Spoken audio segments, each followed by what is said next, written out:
You are listening to the Savage FINcast, episode 122. Mako finally got a fin. Chicago. A criminal mastermind called Overlord held our city in his terrifying grip. Ordinary cops were losing the battle against Overlord's super freaks and mutants. Then, a miracle happened. When I found him, he had no memory of his past. I helped him find an identity and a life. Now we have a fighting chance. Now we have the dragon.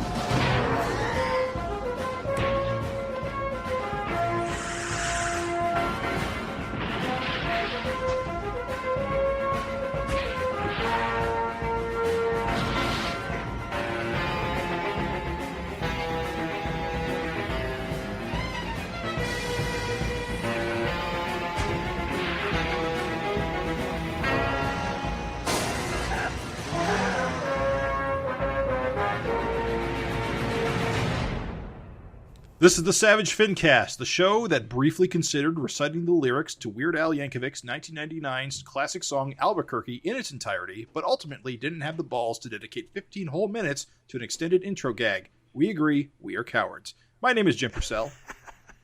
I'm Craig Olson. I'm Raven Perez.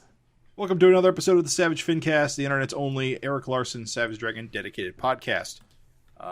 We are here again to finally talk about a brand new issue of Savage Dragon. It has been a minute, but Savage Dragon's my favorite annual. Savage Dragon Annual. Anal? What? That too. Savage Dragon is my favorite anal. Yep. It's the fin. Getting into it early this time. Yeah, those kind of jokes that come up from behind. But we got a lot to talk about since it's been so long. So we're gonna roll right into our news segments. Right. To start off, some sad news to report. Jason Pearson passed away back in December.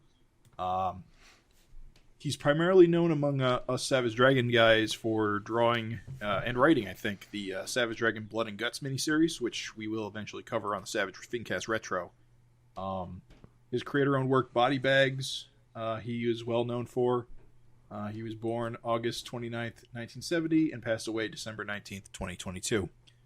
I personally haven't read his Body Bags, but I am mostly familiar with his work drawing the Legion of Superheroes in the 90s. He kind of became the regular artist after Keith Giffen moved on from that title. I always was a big fan of that particular era's, the art in that era. But I never did get around to reading any of his Body Bags work, unfortunately. I will say that Body Bags is worth any Finhead's time. I haven't read a ton of it. I've only gotten a few random issues that I've pulled out of back issue bins because when it was coming out regularly and new and stuff, I just wasn't in comic shops. But every single issue that I've gotten has been an absolute treasure. The art is fantastic and frenetic. It's still fresh. It's insane how fresh it still is. It's worth stating that Body Bags established a father-daughter archetype that was echoed in Tim Seeley's Hack and Slash. He even said so on Twitter himself. Mark Miller also kind of, ran with it in Kick-Ass with Hit Girl and Big Daddy. So, kind of an influential work for creator-owned comics. Body Bags kind of left a mark. Yeah, such a cool design, too, the clown face character. Yes. With the big smiley face.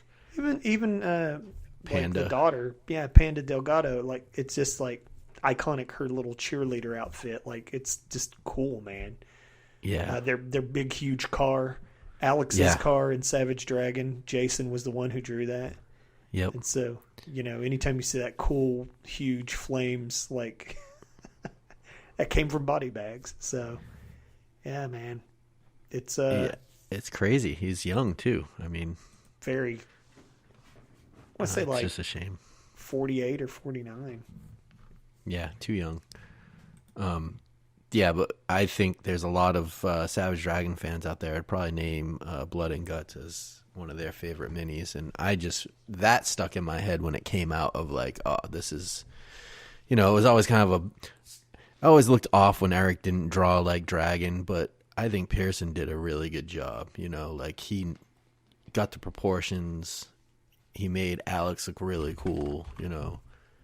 It was a killer looking book, and I didn't realize that he wrote that until you just said that, Jim. Like I was like, don't quote me on that. I think no, I looked it up, and he did. He did. Okay, he wrote it too, which is pretty cool. Well, he wrote Body Bags too, so I mean, he had chops. Yeah, absolutely. Yeah, it's definitely worth picking Body Bags up if you haven't read Blood and Guts. To me, like you said, Craig, it's as strong as Dave Johnson's Super Patriots. And didn't he draw the second issue of Vanguard as well? Yeah. Yes. Yeah. Yeah. I mean, you think about that, like some of those minis that Erik had, and I know we've mentioned it in the past, like, Liefeld's comics are all drawn by like Liefeld clones, but Erik had some like heavy hitters in the beginning with his miniseries. Pearson, Dave Johnson, like a bunch of talents to draw these. Joe Mad, Adam Hughes. Yeah, and they weren't Larsen clones, obviously, and it just, I don't know, it holds up. Yeah, man. Just a shame. Soon. Yeah. Yeah, it's a shame. I say the best way to honor any comic artist is, get their work. If you want to honor a creator, get their work, talk about their work online. If you enjoy Body Bags or Blood and Guts, just share it. Because, hey, man, for a comic creator, it's what you spend a significant chunk of your life doing. And so you want to honor this guy. The cool thing is that, there's all kinds of really great ways. You get to read his work and you can spread it around and share it with your friends. I'm sure it'll mean a lot to his family, and it'll enrich your life just getting to see this kick-ass work. So definitely a great way to honor a great cartoonist. All right, well, let's move on to the next news item, and it is something pretty fantastic. Friend of the show, guy that's been a co-host with us, Scott James. As you guys, Savage Dragon fans know his backup stuff and his covers. He drew an awesome back cover for our Super Freaks comic. We love his stuff, and he is apparently going to be getting a variant cover for Savage Dragon in the future. I think it's coming up soon, but I don't think we know the issue yet. He shared the image on the Erik Larsen Savage Dragon fan group on Facebook, which is pretty cool, and it's actually kind of I guess it kind of comes out of this new issue that we're going to be talking about today. What I'm talking about is the cover. For 263 today, we're talking about a beach scene. I don't want to give too much away before we review it, but Scott's cover is a beach scene that is pretty freaking cool.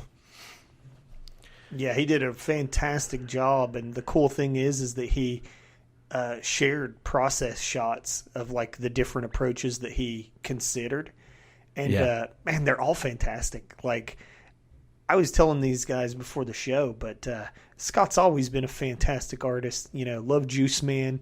He worked with Nikos on that. Love his Savage Dragon backups.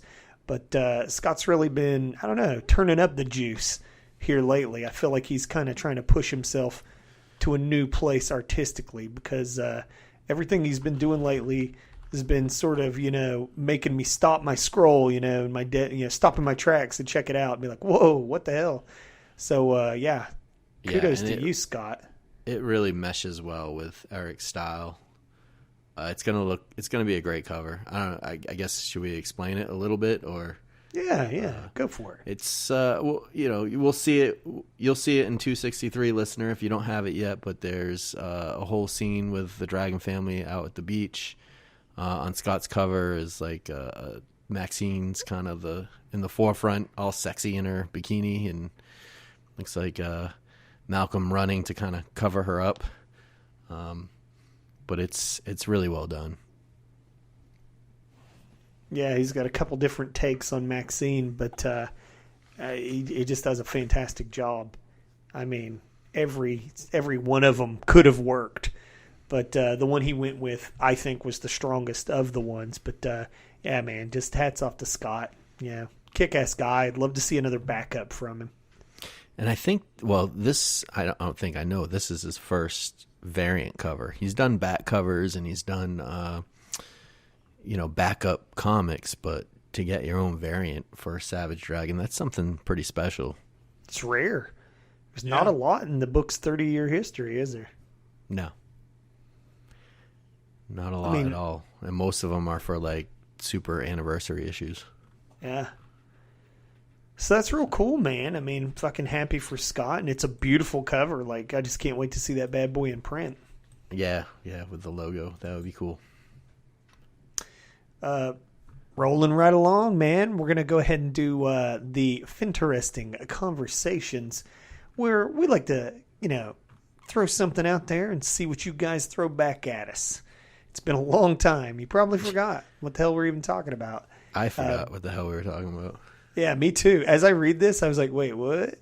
But last time we said, did the original crossover issues or this crossover encourage you to pick up Spawn? If so, are you still collecting? If not, why? So, going to kick this bad boy off. Hello, Finheads. I had been following Spawn on and off for a while, and when it was announced that Larsen was doing Spawn, it got me interested in picking up both Spawn and Savage Dragon. At that point, I was picking up Spawn on big issues or with certain artists on board. Currently, I'd say now, my issues of Savage Dragon have outdone my Spawn issues. That has a lot to do with the FINcast and from reading the archives. I do enjoy the new writer of Spawn. He does a better job of progressing the story better than Todd does. The first 12 issues of King Spawn are actually amazing. As far as art goes, Javier Fernandez is a great Spawn artist, and I like him as much as Capullo. My 14-year-old loves the Gunslinger comic. I'm trying to broaden his taste, but just happy he's found a comic he likes and reads. And currently I do not have the main Spawn comic on my pull list, just King Spawn and Gunslinger. I'd say once Javi leaves King Spawn, I'll probably drop the title, I figure. Anyway, keep up the great work on the FINcast. Thanks, guys. James Sheehan. Thank you, Big Jim. Always good to hear from you. And what about you guys? You get drawn into the Spawn alternates? No. King Spawn, Gunslinger? I will be honest, I was more interested in those than I have ever been in Spawn before, but still no. What about you, Craig? I didn't pick them up. I picked up like the first issue of, I don't know, one of them. There was a couple of them. Scorch? Maybe. I don't know. I felt bad because I was like flipping through it, so I was like, I should just buy it. I looked through half of it or whatever. But Spawn really has not kept my attention. But I will say it looks more interesting than it ever has to me. Like if there was ever a time that I would probably be persuaded to buy it, would probably be now, with it more in like the superhero direction, it seems like. Right. But no, I have not purchased Fair. them. Fair. What about you? Oh, hell no. No. No. You couldn't pay me to read Spawn. Well, I don't know. I mean, yeah, I guess it's just cool that it's still, I know, we have our biases against Todd, but it is cool that it's still coming out. I don't even have a bias against Todd. I just don't care about Spawn. Yeah. I just do not give a shit. The one thing is I do wish that some of what Todd does would rub off on Erik in certain aspects, like how cool would it be if Dragon had more interest drummed up in spin-off, books and stuff like that, like back in the heyday. And it's like, you got to give Todd some credit that he's able to, keep his character and his book kind of interesting to the masses, Oh, absolutely. Listen, like McFarlane is a salesman. nobody can touch him. I mean, he is the inheritor to the funky Flashman crown. I mean, I guess you just can't have it both ways. You can't have a creator-owned book that's just drawn by a favorite creator for, ever, and it still be like super interesting to everyone else in the world, like you either have it the Spawn way, where you have different writers and artists that continually kind of shift and bring in new people, or you get to have your favorite artist, or in my case, artist, draw every consecutive issue and just deal with a smaller audience. I tell you what it is. Spin-offs. I mean, here's what it is that, like, if you are the dude making the comic, you don't really have a lot of time to go out there and play hype man and be a face. Right. So, like, every Sunday, Spawn, Todd's out there working the social media, Sexy Spawn Sunday, look at this, we got a lot of cool stuff coming. He's a hype man. I mean, like I said, he's Funky Flashman Jr. Like, he knew Stan Lee, so he's, like, just doing that Stan Lee thing for Spawn. And the difference is that, Erik's got pages to make. he's not making TikToks of himself. It's also huge when you can bring in a new artist and, someone's sick of the direction or want something new. You know what I mean? It's a lot different. People get, bored of having the same art. The general public saying, whenever you can pull in a new team or reboot a number one or whatever, a mini series. I mean, let's face it, like things like King Spawn and stuff is basically like having Spawn reboot at number one, Yeah, I guess. It's hard for me because I just read that Spawn versus Batman, and it was just so terrible. And it's just so hard for me to... I read somewhere there's a reason why it was so bad, but I can't remember the specifics. I feel like your review... No. I think it was drawn before it was even, like, plotted. Oh, Jesus. So Capullo drew it, and then Todd tried to do the Marvel method where he wrote, and it just didn't work. Right. I was going to pick it up, and your review just totally made me lose interest. I didn't even touch it, so I can't talk or judge it because I haven't read it. But based on your review, I'm not going to spend the money.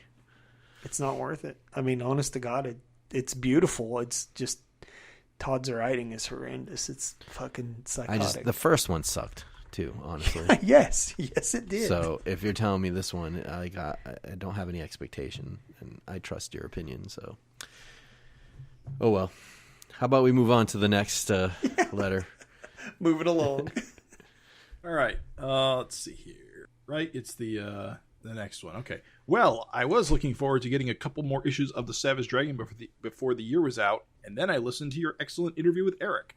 Man, it doesn't sound like we'll be seeing a new issue anytime soon, huh? I guess I'll have to continue climbing the walls waiting for my next SD hit a bit longer. At least I've got the Savage FINcast to keep me going in the meantime. I have a question for you fine fellows regarding the long delays between issues. Do you think Erik should acquire a bunch of inventory issues in order by other writer-artists that he could use when he's falling behind schedule? Kind of like what Jim Shooter did at Marvel during the 1980s. Maybe he could get the likes of Mark Englert, Corey Hampshire, Frank Fosco, Scott James, PJ Holden, Raven, etc. To do stories set at any point in the book's history. Yeah, I know Erik would never do that, as he wants to have an uninterrupted run as a creator of the book, but if he knew that there was going to be a lengthy delay between issues, maybe he could publish these inventory issues as one-shots. Do you think Erik and the readers would benefit from this approach? And this is by Stephen Newbold. Oh yeah, and have a happy new year. Thank you. It's an interesting idea. I think inventory issues are a product of their time. It's not really something that you see anymore, simply because the way inventory issues usually worked was that you'd get some scripts and throw them in a drawer, and if you were running up a deadline, you would pull a script out and throw it to a random artist. Because back in the day, back in the 70s and 80s, printers had very strict schedules, and you could not, under any circumstances, miss your printing window, or else you would get fined out the ass. That's still the way it is. Yeah. Is it? Yes. It's like the subscription type, whatever, right? Isn't it like... You have to schedule months in advance with some printers. Oh, I thought it had loosened up, which is why everything was late all the time. Oh, I don't know. I hadn't heard that. I mean, I kind of like the one-shot idea. Not breaking up the actual series run. But I think there's two issues with this. It's mostly in that I don't think Erik likes doing stories that just kind of go in the past and don't do anything. I don't know. Well, I'd say there's a couple of things. Erik wants to have tight control over what his characters do, and obviously it would tie into Savage Dragon, so it means he still has to take the time to write them. That's true. He would probably want to take the lead on at least plotting them, scripting them. And then inventory stories means you hold it until you need it, but right. Whoever he has doing this will need to get paid or something, unless they do it for free, but not many people want to do that. So I don't think Erik would let them do it for free. I think the logistics are difficult to do something like that. Right. I would just say the only thing, and I've said it before, so long-time listeners, sorry, it's the same old song for me. But I do think that there's things that Savage Dragon could do. We lightly touched on this in the last question, is what's so funny. There's things that Savage Dragon could do to help through, droughts and stuff like that. And I know that Erik does not want to relinquish control or fill out, his run with other people's. And dude, I don't want him to either. Yeah. But if you're going to go an entire year like 2022 was, where we only got 2 issues? Yes. So if you're going to do something like that, and it's coming, and it can't be helped, you're working on the omnibus, personal situations, whatever it was, could be everything, who knows? But I wish that there were he was a little more open-minded to things like digital only. Yeah. Or some print-on-demand stuff. We interviewed him. He doesn't even know what print-on-demand is. But I'm just saying, he doesn't get hit. He doesn't need to know. He got a publisher. I know you say that, but Jim, you got to understand that Erik has said, the reason why I keep banging that drum is that Erik has said before in interviews with us that it's a matter of he doesn't want to drag Image of the company down with books that have low sales. So if you're talking about a book with the dynamic, with the deadly duo drawn by Raven Perez, it's just not going to move units. But if it's a POD title, it doesn't matter because you don't have any standing stock. It's printed on demand as needed. And so it doesn't hurt Image at all. It's not a hindrance to anyone. It's only a gain. There's no negatives. And it's just a nice little... I mean, there's a what's what we're looking for? There's a branding problem with that. I don't think Image wants to be associated with print on demand quality. Well, the thing is that it's creator owned, and Erik's also a founder. So even if he wasn't a founder, Image creators can do whatever they want because they own the IP, and Image can't stop them. So that's a normal creator can do anything they want. Erik's like a founder. He can definitely do whatever he wants.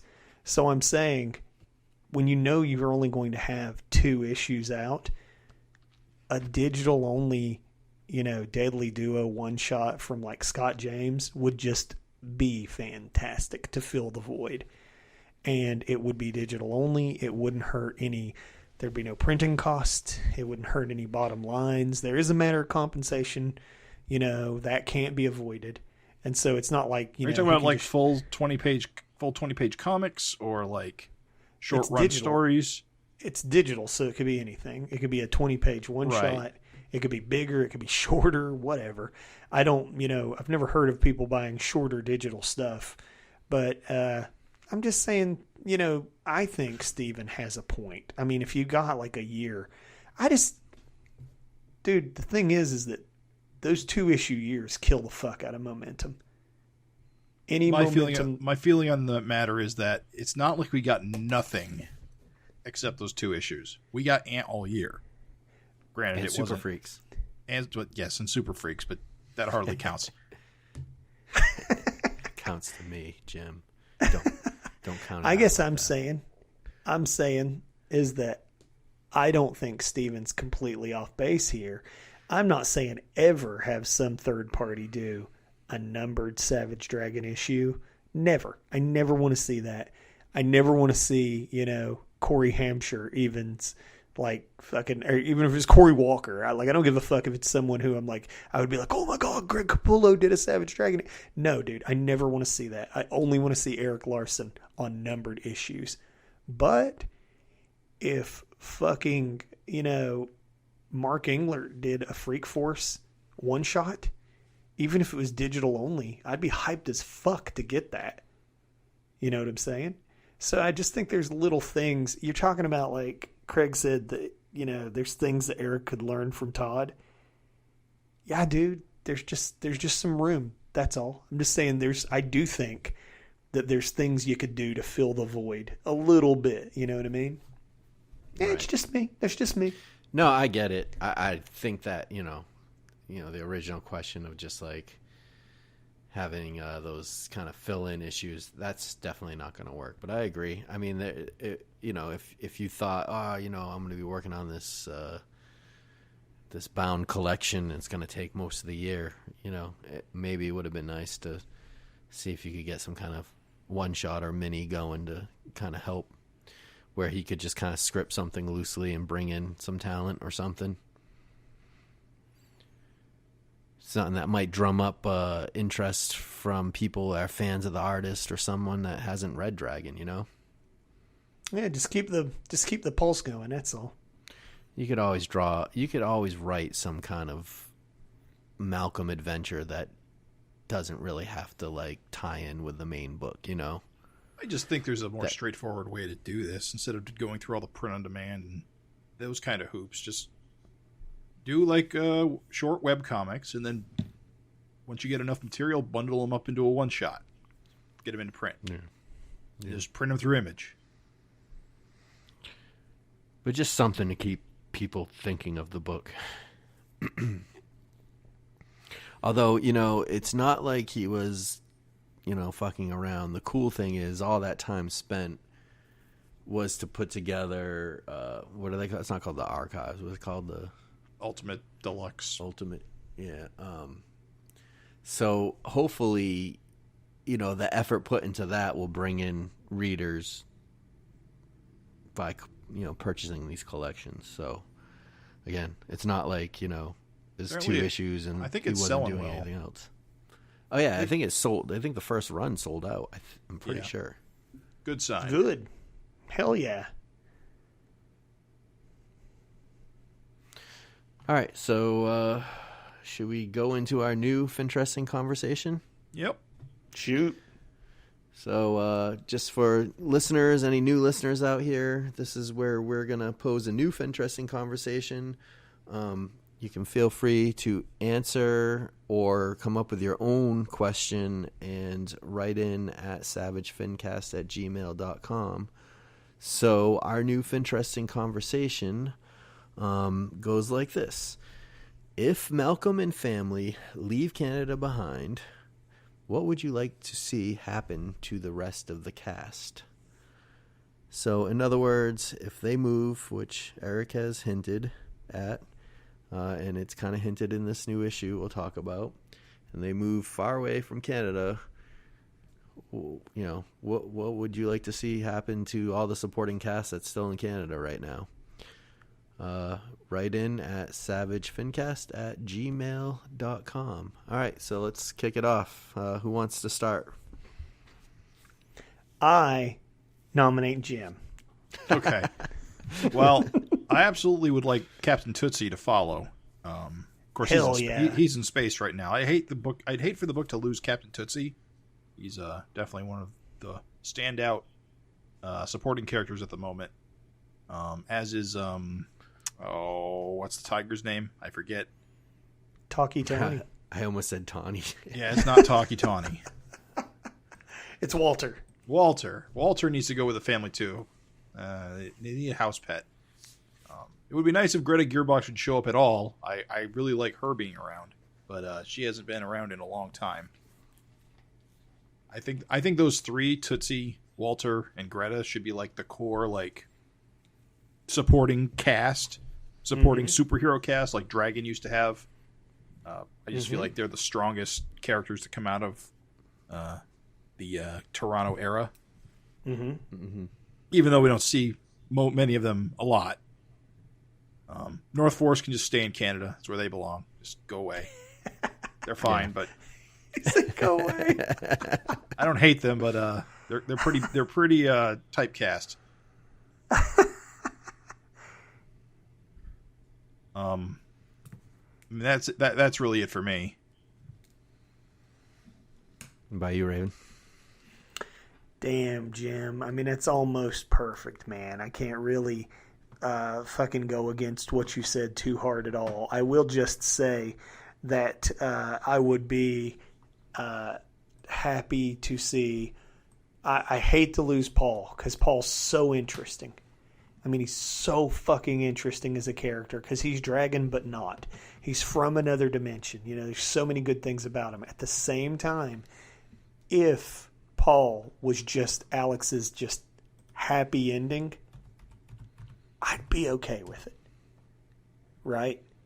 So I'm willing to let Paul and Alex just stay behind. North Force, love them. I frankly think that there's too much cool stuff still on the table in Canada. I frankly think that the VC's up there. I think that you kind of need this book to have, even if Malcolm and them move away, I think they need to be like, oh, go hurry up here, Malcolm, eh? We got to deal with Thor. We just can't stop him, eh? Get up here, you moose turd. Like, fucking, you need that, dude. And so I'm going to just suggest that Malcolm be... I would love to see Tootsie remain in the book. I'd hate to see Tootsie left behind. I mean, it would be... to me, that's a mistake, right?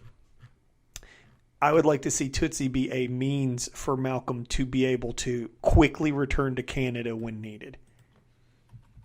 And I don't want them or even expect them to have him be in Canada all the time. But like, I would still love to see North Force pop up from time to time. I would still love to see, I think they're cool. And so I would still like to see that approach where, yes, you have characters that move along with Malcolm. Thunderhead, and Maxine's mom, they can just stay in Canada. That can just be their happy ending. He just stays in Canada and they just have a good life. I'm okay with them sort of disappearing out of the book, right? But I got to see Tootsie come along. And frankly, I would love to see Tootsie be a means to get Malcolm back up to Canada to do some North Force stuff. Greg, what's up? Well, I want to have my cake and eat it too. I think, we'll talk about it in this new issue, but, spoiler alert, it doesn't really matter. We're going to talk about it, but they're going to offer Malcolm a chance to create SOS on the West Coast. So why doesn't he just pull all his buddies, have Paul be their mentor, like coach? Mm-hmm. Oh, that's good. Malcolm leads, bring in Thunderhead, Angel, the Johnson twins. Let's see what they got. Oh yeah. I guess we're you're seeing right. Dixie Dexter. Paul should be played by TV's Craig T. Nelson. But yeah, I think it's a perfect opportunity to perfectly explain why everyone's moving, because he's handpicking his own team of of course, who are you going to pick on your team? People that your friends, you know what I mean? Guys that you can trust. So I think there's a way to get most of the main cast, get Thunderhead all ripped again, enough with this lame-o Mr. Rogers look. I want, super buff Thunderhead. Mr. Rogers. And maybe pull in guys like some experienced guys like Powerhouse or something, Well, there's one obvious choice, and that is the hero that is already there, that the Bay Guardian. Yeah. Oh yeah, the that'd be Bay cool Guardian. too. Jeez. He's just comes with a package deal. Like, you want to start this team, you got to have the local hero on it too. Sorry, people like him. And that would be that's a kind of funny. good one. Get the Bay Guardian to be kind of like this conceited dude or something, and get that whole like him and Malcolm having like butting heads or something. Oh, you know it's gonna happen. What about Walden Wang? Nobody mentioned him. I mean, he's like Malcolm's like manager for his reality TV show. Malcolm was in the fights, the pay-per-view fights that we I can saw have for him come one over issue. and document Malcolm on the team. I like the way you think. I like the way you have pretty seamlessly lifted everyone from Canada. We'll see. We'll see how it goes. Cool. Well, listeners, be sure to send in your thoughts, it's always fun speculating. Of course, none of us knows what the fuck's on the horizon, but yeah, be sure to hit us up. That was savagefincast@gmail.com, right? That's right. Hell yeah, dudes. You know what? Can I say something? I feel like it's been a long time since I've eaten. I'm fucking hungry. Yeah, dude. I mean, it feels like it's been like a year since I had meat and potatoes. Yeah. It's definitely been way, way too long, and I need some of that meat and potatoes on my plate right now. Garçon. Meat and potatoes. Three orders of meat and potatoes. Yes. Oh, and also whatever my friends want. Well, Maybe friends. some shark fin soup. Shall we dive right in? Let's do this. Guys, right off the bat. Goddamn, what an issue. A lot going on this issue. Yes. Return to form. Let's talk about covers. Okay. You guys want to talk about cover? There was a bit of a surprise. Of course, we saw Mako yelling into Malcolm's face. But we got a little bit of a twist, a little bit of a shock. We got a little Philadelphia twist here. With a variant cover. Yep. What's the artist's name? From Jason Philadelphia? Sean Alexander. Yeah, Jason Sean Alexander. Well, as you guys know, Erik did a cover for Philadelphia. So this is just a little quid pro quo. But, yeah, man. Fucking Jason knocked this cover out of the fucking park. I mean, holy shit, what a great cover. Although, how many toes does Malcolm have? I guess he does have 2. It's only Amy who has 5 toes, right? Right. Right, yeah. Yeah, that was a little weird. The fin's a little wonky, but it's a good cover. Is that supposed to be fantastic Thing that he's punching? That is Rock guy. absolutely Ben Grimm. Listen, when I did the 30th anniversary reread, I had no idea how many times Ben Grimm shows up in Savage. Oh, his little like arms or Yeah, something. you see his arm all the time. He got arrested. Joey Finkelberry killed him. Yeah. But on top of that, there's a lot of Thing, like, sort of parallels. Like, fucking Rock is a Thing character. Yeah. Yeah. Who else? He looked way more like Thing when he was, his first appearance is like that poster pullout in the miniseries. Mm-hmm. And he looks like he's got all the rocks, like kind of like Thing. There's the Frank Fosco backup where he gets the like thin layer of rocks beaten off of him, and he looks like the Thing underneath. He's like gray underneath. It's awesome. I mean, having Malcolm just punch the shit out of the Thing on this cover, it's fantastic. It's good. Makes me want to read Philadelphia. Goddamn.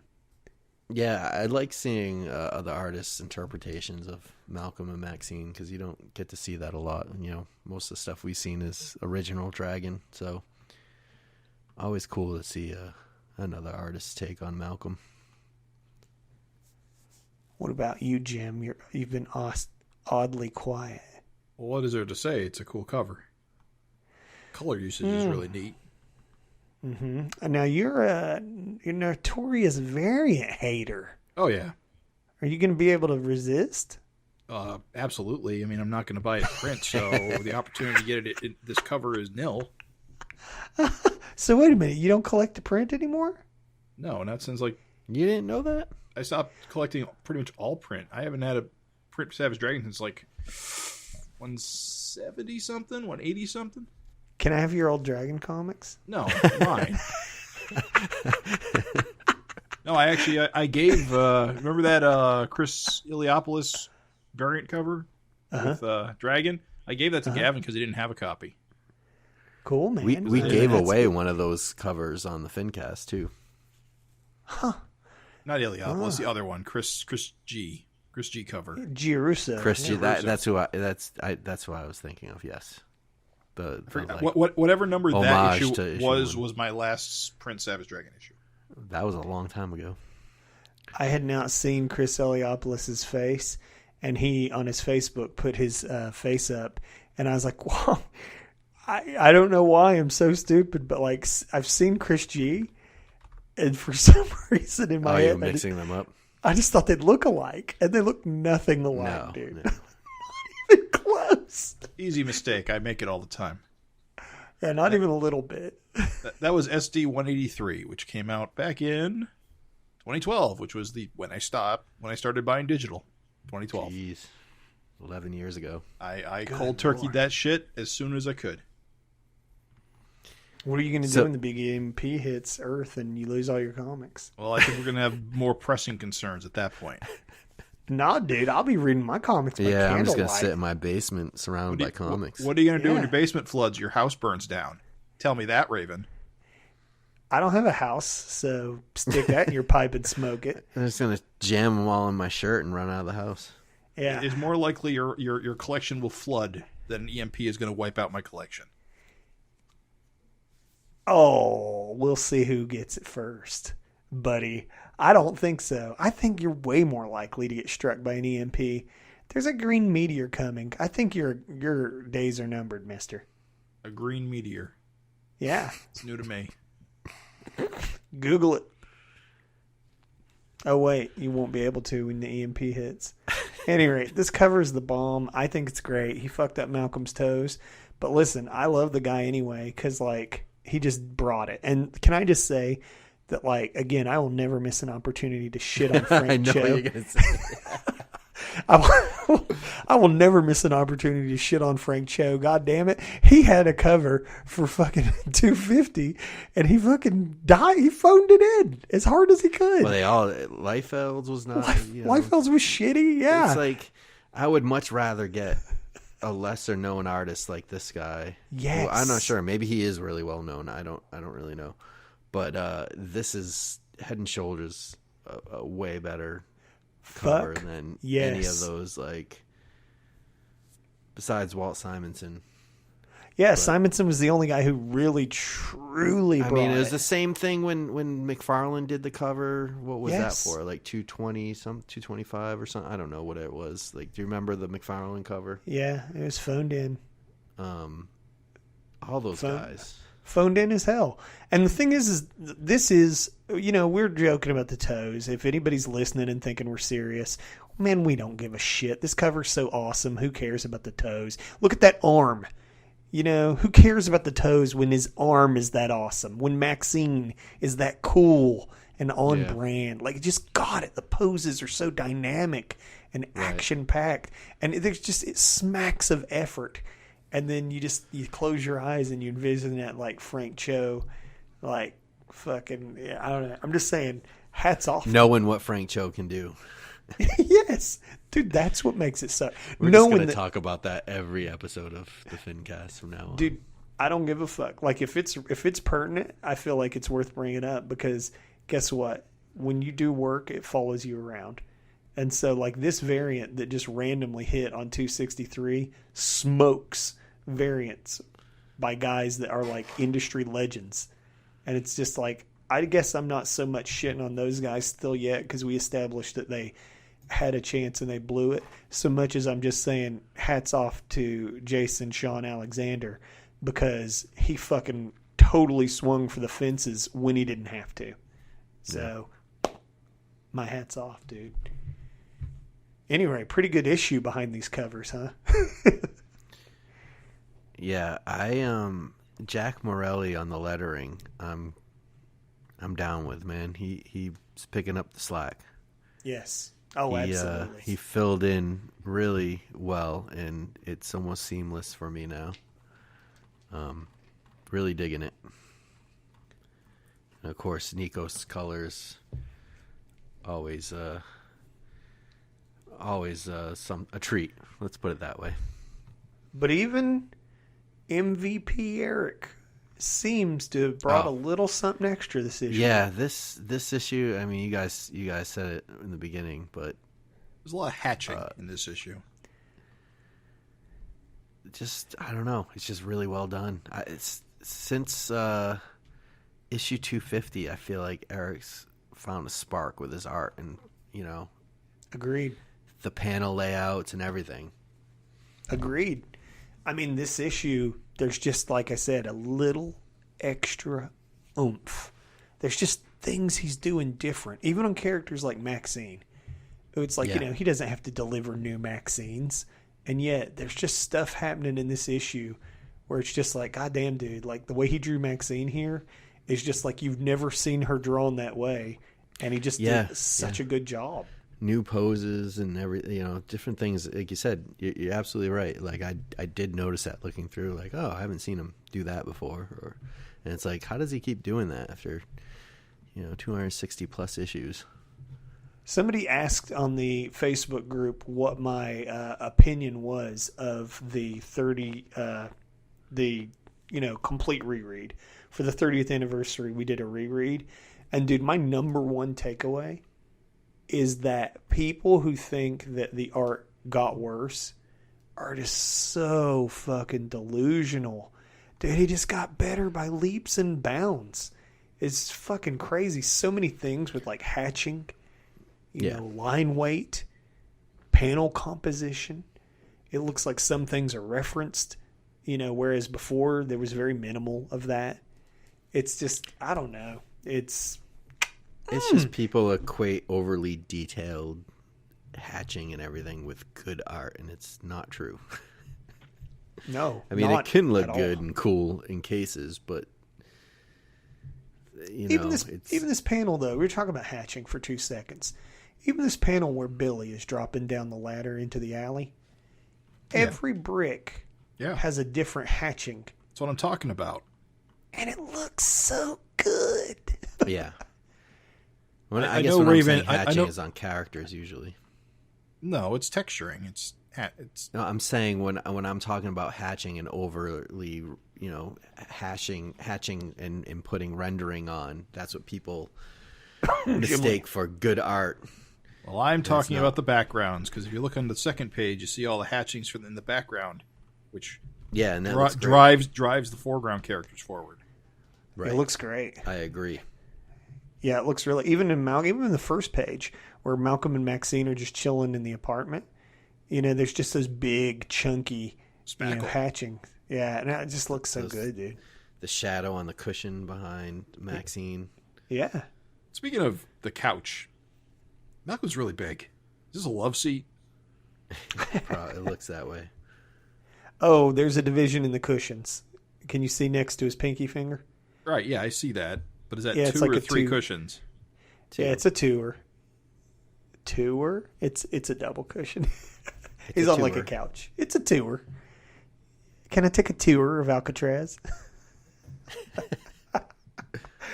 Yeah, dude. I think it's a couch. But like again, you were talking, Craig, about like fucking Nikos just blowing it like out of the water. Even on this first page, man, just look at the texture, the paintbrush texture on the couch, and then go down to the wood. Look at the wood grain. What a fucking feast.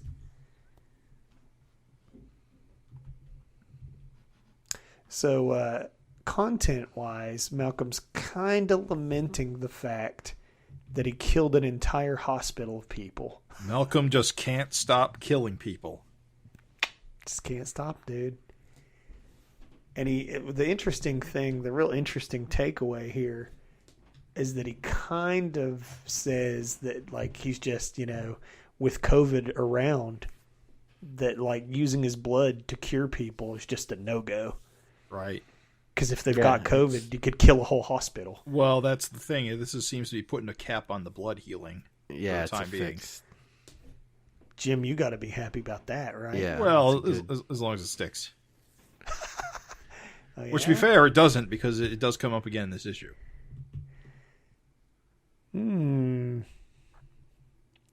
I think it's a way to sort of put the kibosh on blood healing.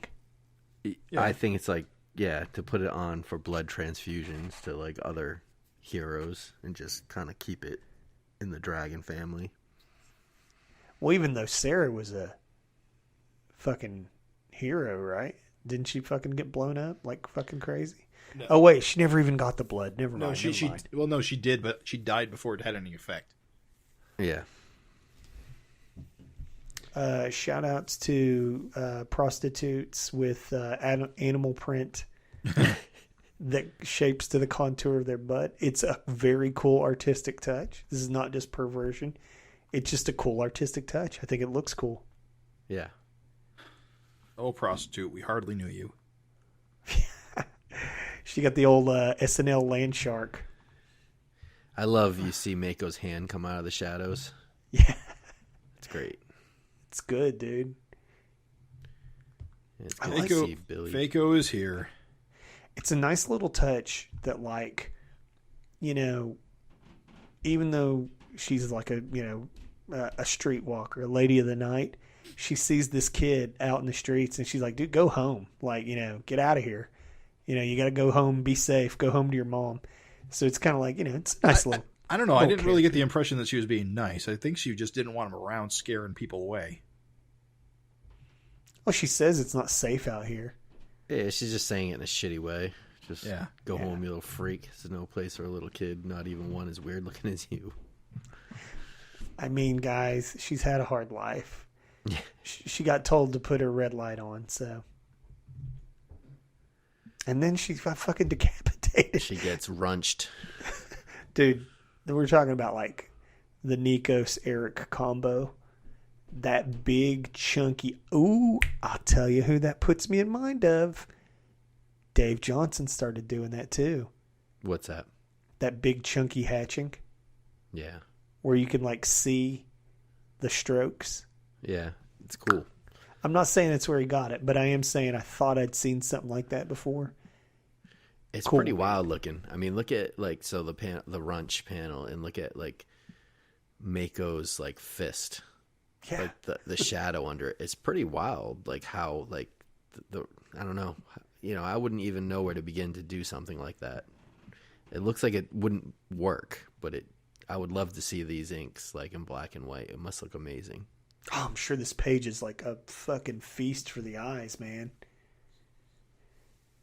Yeah, and he even sort of continues it like onto the dock and into the wave. Like, it's when I say things are a little different this issue, like I look at that cop's face. Yeah. And I just feel like a little like more realistic or something. Yeah, dude. I'm like, is that based on someone? Like, that's just a little different than a. But then the other cop in the background is really kind of shorthand. Yeah. So I don't know. There's some cool stuff going on this issue like that. Is Mako naked throughout this issue? Yes, I was going to bring that up. We never see below his pants, or it's always covered up strategically. But I'm assuming he's naked. I'm assuming he's naked too. Like, I think this guy's fucking apeshit. He just goes in, just eats a chick, and drags her into the water. Did not inherit Mako's Namor costumes. He really embraced his like shark. I think not to jump ahead, but it's like he just really embraced this shark thing in a way that Mako never did. Well, he's a serial killer, and now he gets to serial kill, like with impunity.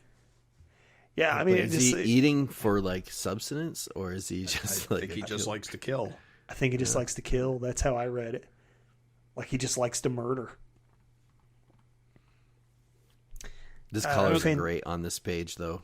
Again, like the sea and everything, like the spray coming off the sea, then the panel on the bottom is like just make it red and it pops. Or even the blood effect coming off of the wrench.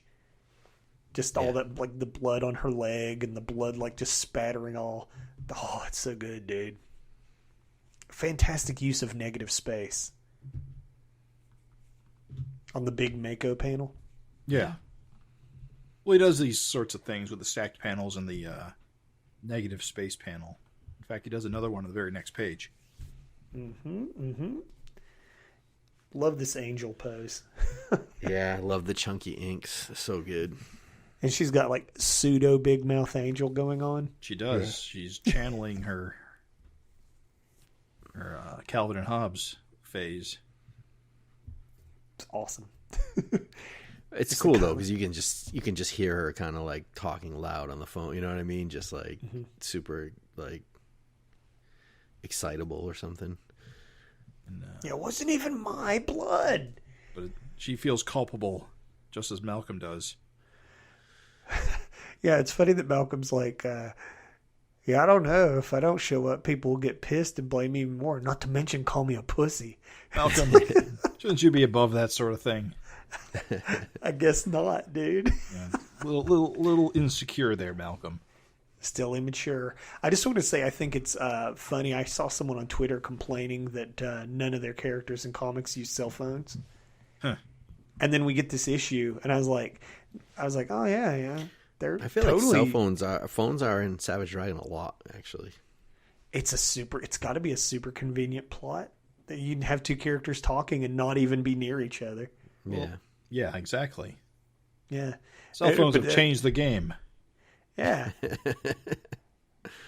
I gotta say, I love when Erik draws like the soles of sneakers. I don't know. It just looks cool.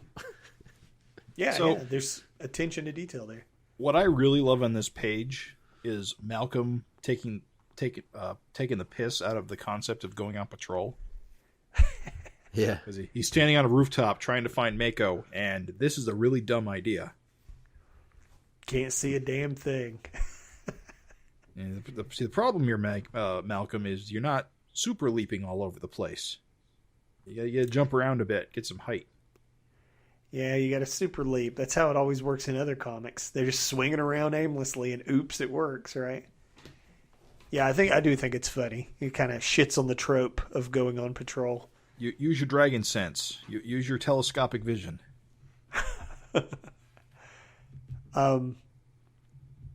Yeah, man. And then we get this funeral page, and it's funny because in the interview, Erik had mentioned, he's like, I gotta draw another funeral scene. And he's like, and I was just thinking, I was like, well, it is funny because on the mini rereads, like on the reread, it's like, oh yeah, like all of the funeral scenes do kind of take place in the graveyard. Like you've got the shot up from the grave. Yeah. Like the iconic dragon shot up from the grave. And so when I flip this page and it's like in the church, I was like, oh yeah, that's pretty cool. It's very cool. Someone needs to, on the Savage Dragon like fan page on Facebook, is to do like a collection of all the like splash funeral pages, like just so we could see all of them throughout like the history. Oh yeah. So real quick, guys, it's time to play Name a Guy. Name a guy, point him out. I see Golden Age Thor. Yep. I see the Black Terror. Thor the Mighty. Black Terror, yep. Thor the Mighty. I see Black Terror. Thor the Mighty, yeah. Yep. Who is the blonde guy up above Daredevil? Above Daredevil. Samson? The one next to Powerhouse? Yeah, he's on Daredevil's red half. He's not enough detail. The guy with the tell. long hair? Yeah. He doesn't have long hair. Are you talking about that's Thor? No, that's young. No, that's Samson. Yeah, it's Samson.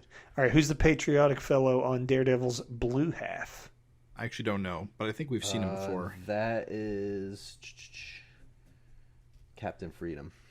Captain Freedom. All right, then who's the Uncle Sam looking guy? It's Uncle Sam.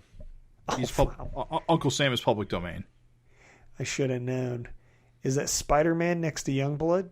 It's his shoulder, sure. Where is that? Oh, yeah. Colored blue. I think that's is that Phantom Lady above Youngblood? Yep. Who is the guy above Thor the Mighty's helmet? He's got sort of like black bolts on his head. Is that Thunderhead? I'm not sure. Wait, where's Thor the Mighty? He's the one next to Uncle Sam, right? Yes. Next to Uncle Sam. Yeah. All right, you're talking about the far left character? No, not the guy with like the Robin Hood mask. Although, do you know who he is? Yeah, that's the Fighting Yank. Is that Fighting Yank? That's a tricorder hat. Okay. God, you're incredible. I knew you guys would know all these fucking guys. So, okay, who's the guy between? He's behind Fighting Yank and behind Thor the Mighty. He's like got the black bolts. I don't know that he's got the. Yeah, I don't know. Not enough that detail. Thunderhead looking guy, but I don't know. Is that Thunderhead? All right, so let's bring. You know what? Okay, so my I've zoomed in slightly with a pinch zoom. Now the quality on this isn't really good enough, but he does kind of have Thunderhead's lightning bolts on his head, so it could be Thunderhead. I think it's Thunderhead, but it's a little tough to see. Who is the fellow that is in front of Powerhouse, but behind? I'll be honest, I don't know. Is that like the Red Racer or what? I don't know. Oh, like the Wizard or whatever? No, it wouldn't be the Wizard, but I think you're on the right track, but I'm not sure. I think the other blonde guy is Shock Gibson. Shock Gibson. I don't know him. So what's sad is you guys are going to even have to help me up front. So I see the Johnson twins by Barbaric Shoulders. So the Johnson twins are there. Where are the Johnson twins? Next to Barbaric on the left, in front of Rock. No. You don't think so? Oh, no, they're too young. I don't think the Johnson twins are here. That's Barbaric's kids. Yeah. Oh, shit. Cody, Tiffany, and Hunter Running Bear. Yeah. Oh, there are 3. Damn good eye. So who are the blonde people behind Angel? I want to say Super Patriots kids. Oh, right. Yes. That makes more sense. I was going to say Phillips, but the no, new it's Liberty and Justice. Yeah. All right. Okay, shit. So is the person by Dixie's wing anyone? The fellow with the fro? I think they might be an altar boy. Yeah. Just an altar boy. Got a collar. Okay. Yep.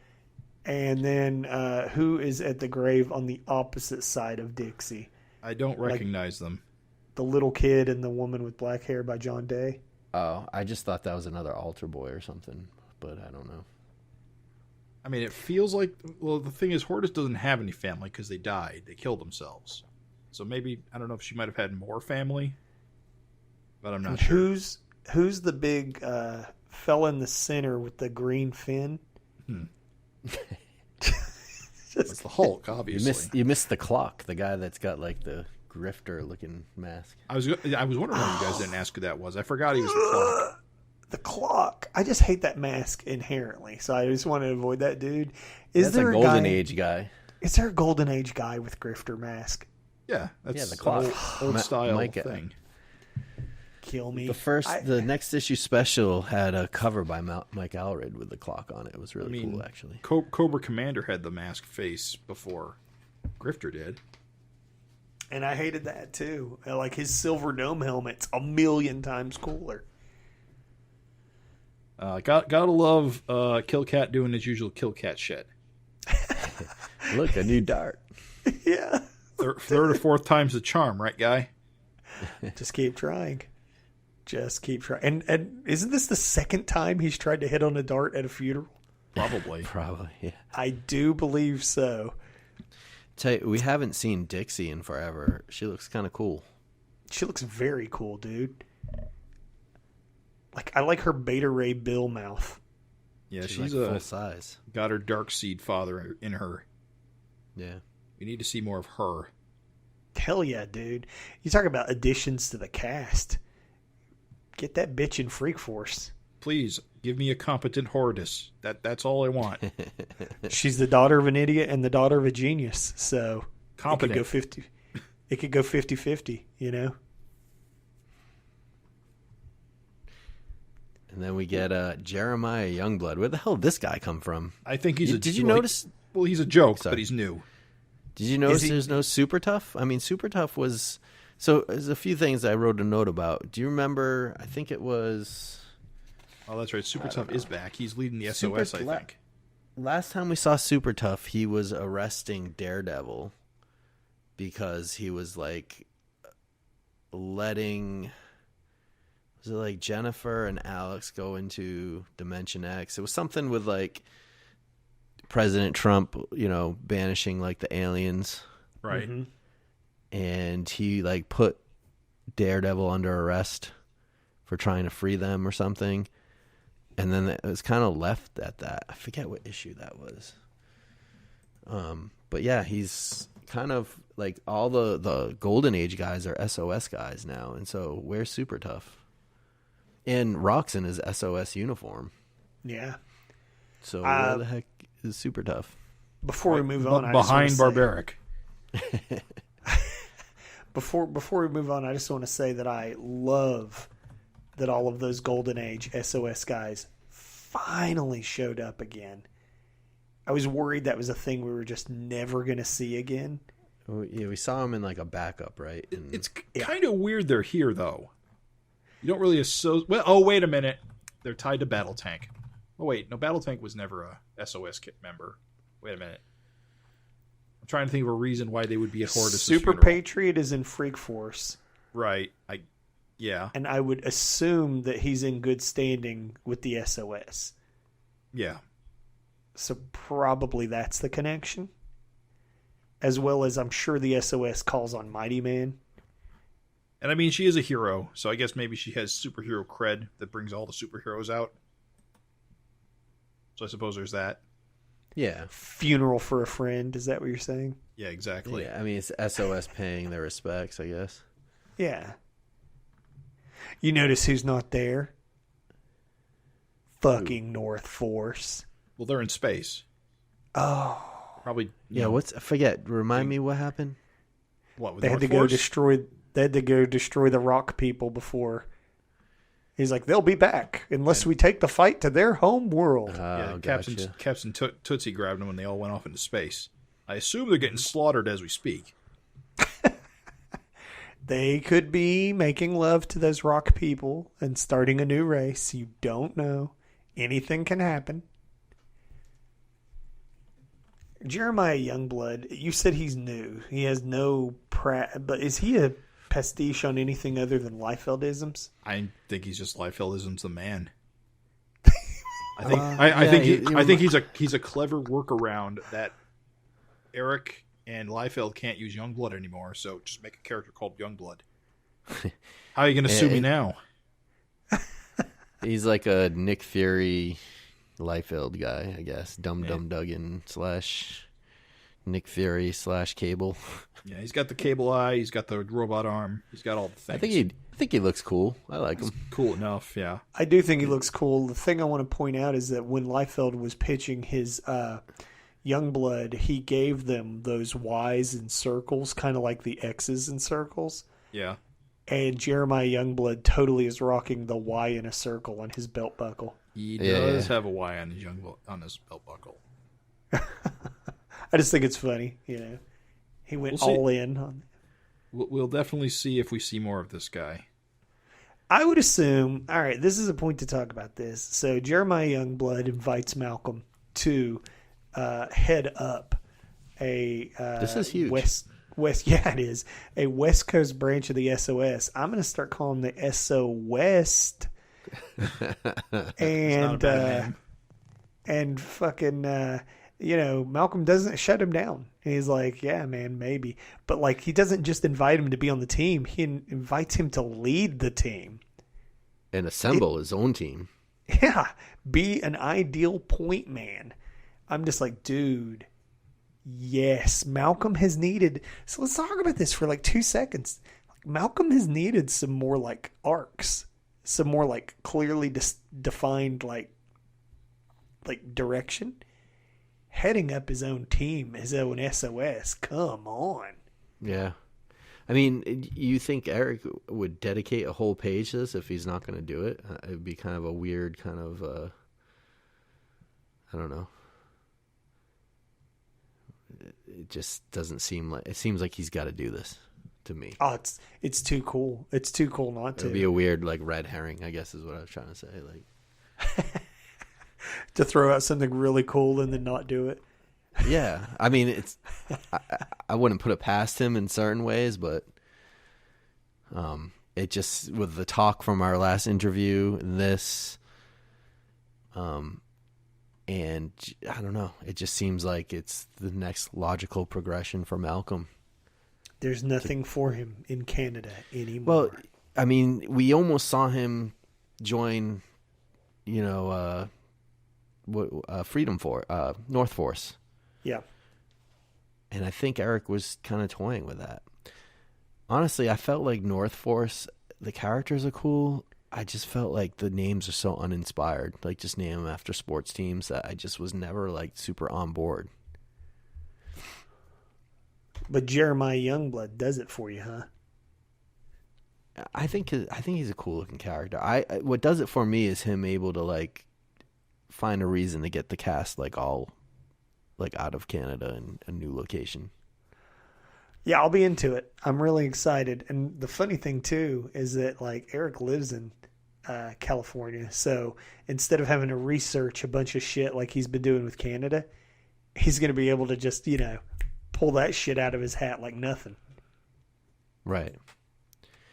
And, the vicious circle's kind of, I don't know.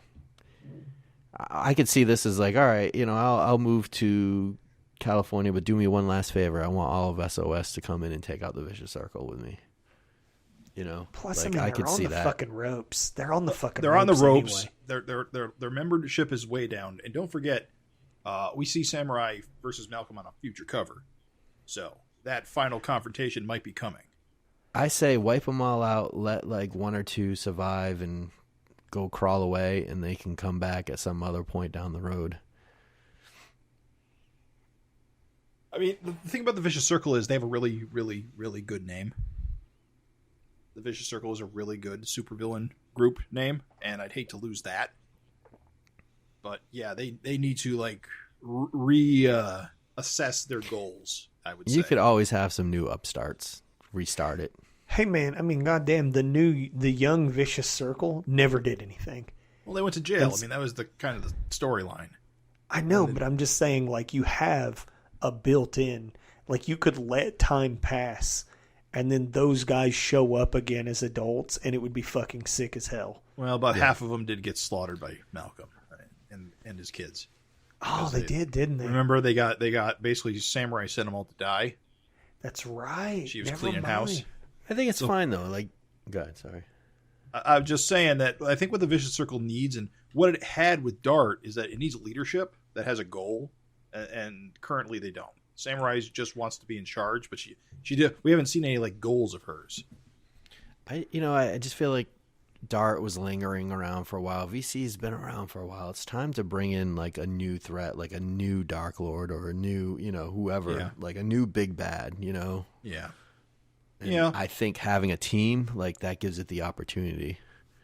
Yeah, something like a new all right, let's go threat. Let's go through them. Overlord, Dark Lord, Glum. Who's the Dimension guy? Is it Scourge or not? Scourge. Scourge was no. You're thinking of Darkseid. Darkseid or Deathseid was Deathseid, right? Deathseid. The well, I was going to say Hortus's husband, but no. Battle Tank got infected by whatever Deathseid was. Right. Yeah. But I wouldn't call him a significant villain. I was going to say say he had the ability to be one, but he didn't turn out to be one. Yeah, because Jennifer ripped him apart. Right. But I was going to say Dart. So Malcolm and Dragon and Malcolm. Dragon has had 5 major villains, I would say, throughout the course of this series. Overlord, Dark Lord, Glum. Cyberface, you missing? Cyberface, okay. Cyberface was a serious threat. And Dart, yeah. So yes, it is time to have another. And I guess, that's right. So there is a character named Scourge, and we did think Scourge was going to be a big deal. But then Scourge Dread wasn't. Knight, too, I would say. But again, he was kind of riding Overlord's coattails and resolving plot threads about Overlord. True. And again, he died pretty quickly Not quickly, but when he got reintroduced, he basically died immediately. Because it was Winston your Your ass, right? Ass. Yeah, your ass was a character for a while. Ronald Winston Your Ass. And then he caught a dime through the forehead, as you do. Yeah.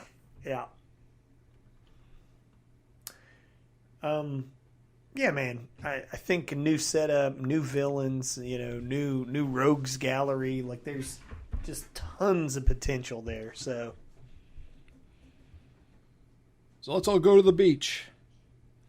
Bikini party summer. Fun in the sun. yeah, man. Lots of fucking good stuff on this, like, beach sequence. Maxine, always fantastic. Eric's always delivering the goods with her. But even like the acting on the kids. Don't forget the speedboat scene. Oh yeah, dude, it's fucking incredible. Just, like fucking Mako just one-handed bashing a fucking ship into pieces, and then just chewing and eating these people up. Hell yeah! Don't you love how they didn't expect to die today? I mean, What's cool about the whole beach scene is just the bright colors too, like the Nico's use of the colors. It's super bright and punchy. It's pretty cool. I love it. Like how blue the skies are with the clouds and stuff like that. It's just I don't know. It's a little different than what we've seen for a while. Yeah, lots of good blue rim light, like on the kids. Like, it just looks fantastic. Yeah.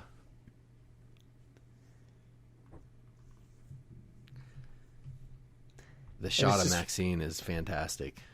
Oh, the full figure shot. Yeah, man. Delivering the goods. Maxine fans are living this issue. It's the good stuff. Lots of great close-ups on the faces and stuff. I like it. Yeah, that's what I was saying, is like just the body language and the posing. And dude, a lot of people can't draw kids. Like, a lot of people do really shitty jobs, and like their kids are like creepy little adults. Right. But every one of these kids looks normal. I mean, they look like how kids should look. Lots of great background characters, like really cartoony looking characters and stuff like that too. It's kind of neat. I guess not so much cartoony, but just lots of variety of different characters. Yeah, lots of good shorthand characters, Yeah. It's fantastic. And the thing is that what's great about this scene is that, like, where it's going. Right. I mean, and so the whole time the kids are like, "Can it please go? Can I go?" And she's like, "Don't go far." And it's like, dude, it's just building. Where it's going. I've seen this movie. Yeah. One of the kids is going to get it, and you just don't know who. So I don't know about you guys. I love you got 2 6-panel pages of just like kids having fun at the beach, and it's just kind of building. You know what I mean? Like you said, it's coming, but it's like, all right, wow, it's kind of all these little montages of them playing. It's kind of cool, And then in that panel you see the you see the kids playing in the water in that last panel. You're like, yeah, this is going to be the page turner. Just go play in the shallow. Go play in the shallow end. I thought the page turner was she was just going to be an arm at that point. Yeah. Oh, yeah, that would have been good. I did too. We're going to talk about Maxine faces, by the way, guys. Like, just good Maxine faces on this. Yeah. Like this one where she's like, "Let's give them a show." Just good Maxine face. So who's the castle building genius? Is it Dragon's kid or the other kid? Like, look how good their sandcastle ends up being. Genius level. Well, if you look back one page, you'll see them playing. You'll see them playing together, and the girl uses Jackson's strength to like pile up the sand much higher than would normally be possible. Yeah. So I think they just made a huge pile of sand and just kind of went to it. So I think it's both of them. These kids are geniuses. That's all I'm saying. Yeah. One of them's like got a future in architecture. Mini Latervia. Mm-hmm. That's what I was thinking. Yeah, dude, the tension's building. And I even thought when, like, is it Amy that's flinging the little kid? No, is that that's Maddie? That's Maddie. She just got an ankle. Yeah, this kid walks over to her to play, and she's like shaking him like a rattle. Yeah, and I just thought to myself, I was like, "Oh no, like what's gonna happen here, right?" Yeah, and then we flip the page, and goddamn, what a double page spread, dude! The action on this is fucking awesome. Yeah, Mako looks great. Yeah, this pose that Amy's in is very familiar. It's a very like classic like Namor leaping pose, I think. Yeah, I might need to try to look around and see if I can find the exact one it reminds me. Yeah, I think you nailed it. It looks very Namor-ish. but dude, just the way the like water splashes are like breaking up the line work and stuff like that. Oh, it just looks so good, dude. Yeah, it's even like the colors on Mako like are amazing. Yeah, it's fucking awesome. This is just a good ass, like, the texture in the sky, like the yellow sky has texture, but then there's like water just bursting everywhere. Oh, it's so good. What's all like the hatching in the water, like below Mako's arm, like around the speech bubbles? Like, how do you do? Is that like a zipatone type thing, or is that like hand drawn? There's some zipatone going on, but it's also hand drawn. Like the really thin stuff's zipatone. But then the big long strokes that go it's so kinetic. Like you can just feel like Mako popping out of the water like super quick. You know what I mean? Like it just pops out. Boom. Gotcha. Yeah. It's so good. And then Morelli's showing off his thing with the "Let Me Go" and then the "Let Me Go" in bigger red letters. Yeah. Yeah. Good, dude. Yeah. It really is. And then I love you're getting the like kind of quick, brutal action. You're getting those like panels that are just like real scratchy with the speed lines. Good stuff, dude. Look at all these colors. Look at this page. This one page where, I guess Mako's getting his eye punched out. Fuck yeah! Is that what's happening, or is it? Yes. Amy is ripping his eye out. Look how many colors are on these panels. Like it just pops. Dude, she punches his fucking eye out, and he rips that kid's leg off. Yeah, brutal. Not ideal. I was like, oh goddamn! And dude, the horror in both the mom's face and Malcolm's face is awesome. Like you can just like when I talk about like the expressions and stuff, like just the look of horror in both their faces. Top tier stuff. I love it because Malcolm's face looks weird, but people make weird faces when they make shocked faces. You know what I mean? Like it absolutely lines up with like a type of face someone would make if they're absolutely like pissed or shocked or like freaking. You know what I mean? Like just that look of horror. Yeah. Horror. I can't say that word. Aurora Borealis.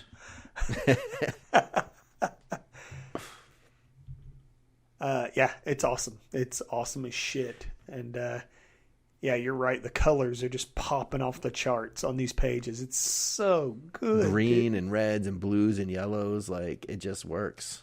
The pink of her bathing suit. Like it's just good. It's fucking, this action sequence is incredible. Yeah. I love. Like, just look at, so this next page where Malcolm's popping Mako in the head, and look what he's doing with his, like, hand. Like, the pose, he's got, like, a couple fingers out, a couple fingers bent in. Like, it's just kind of a cool, like, it looks like he just got punched, like, so hard. It just kind of, like, I don't know. It just did something. You know what I mean? Like, yeah, it's just not a normal fist or something. It's just, like, I don't know. It's cool. You see the blood kind of flying off him. Like his hand went limp a little. Like he's like, oh, yeah. So yeah, I'm pretty sure Amy doesn't get her arm bitten off. I'm pretty sure he yanks her so hard her arm stays in his eyeball. I think you're right because there's like a panel where you see her hand fly off afterwards.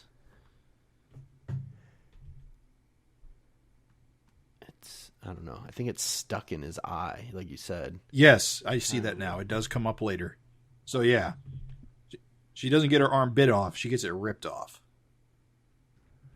Yeah, that sucks. Oh yeah, I'm glad you guys pointed that out. I didn't even notice that's what that was. He just grabs her head, pulls it, and you see the sound effect, the scrack.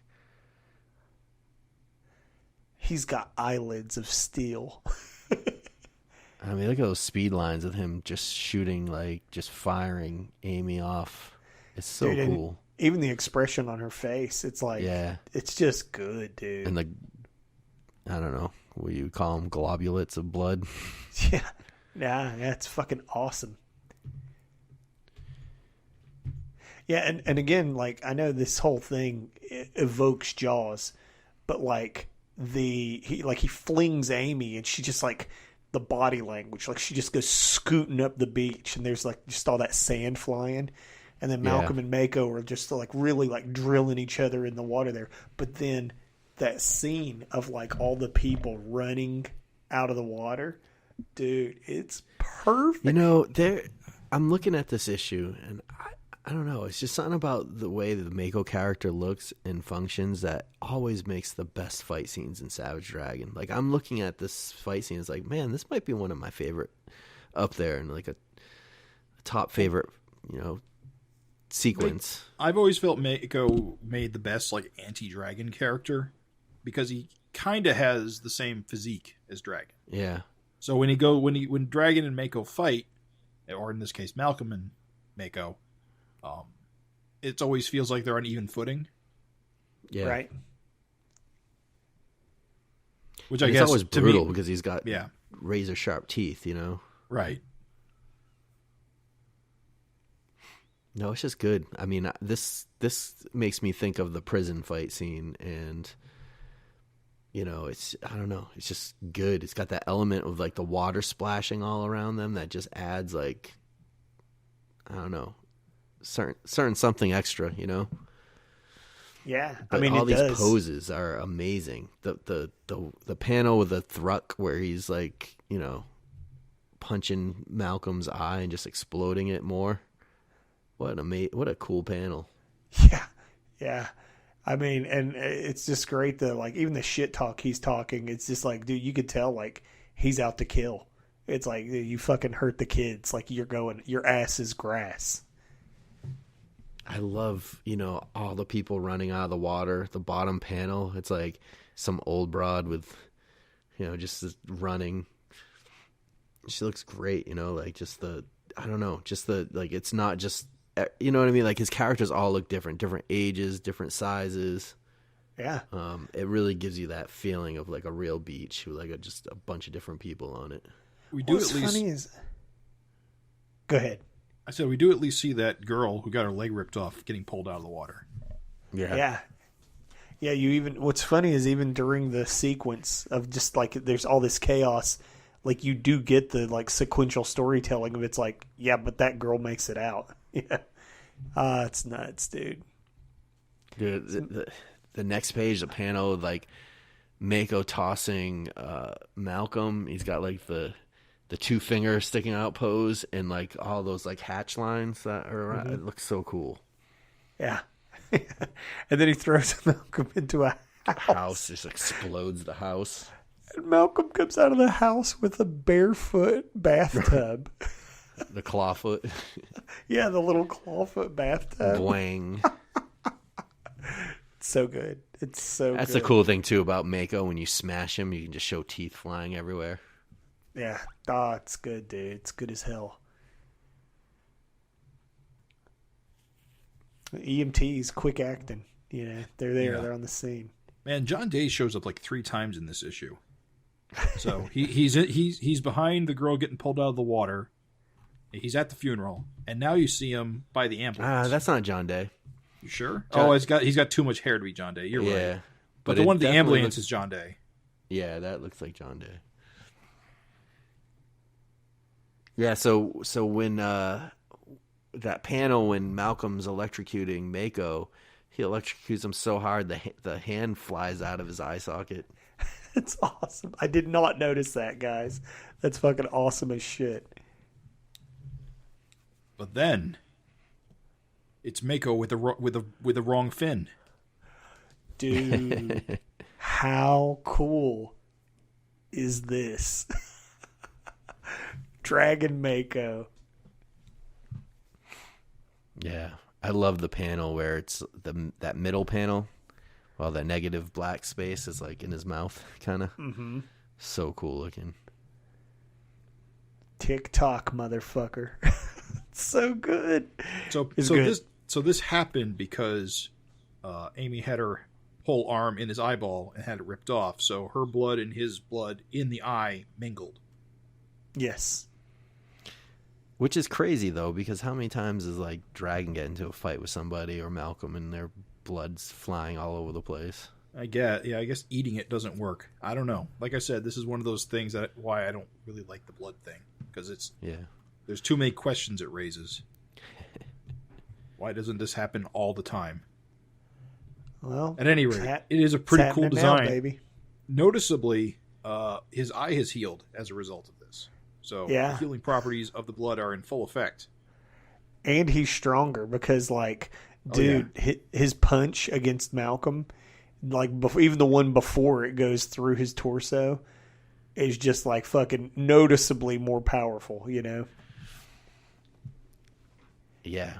The blood flying, man, just gives it a whole new dimension, too. When he punches Malcolm on that page, the same page where he kind of punches through his gut, but that first panel where the blood just kind of flying out of Malcolm's mouth, I guess. Mm-hmm. It's so dynamic. It's cool. It's good shit, dude. Tyrone, huh? Yeah. What's happening? He's just building his castle. It's like, Tyrone, how into that castle were you? Because I think Tyrone is just like in his own head all the time. I think he's like going to be like a Reed Richards kind of smarty. I think that's why the castle was so good. I think he's a genius. I'm not joking. Like, I think that was meant to be like Tyrone's like a little showcasing his his abilities. Yeah, like he's like smart and artistic and like, you know, I think he's gonna be the genius kid.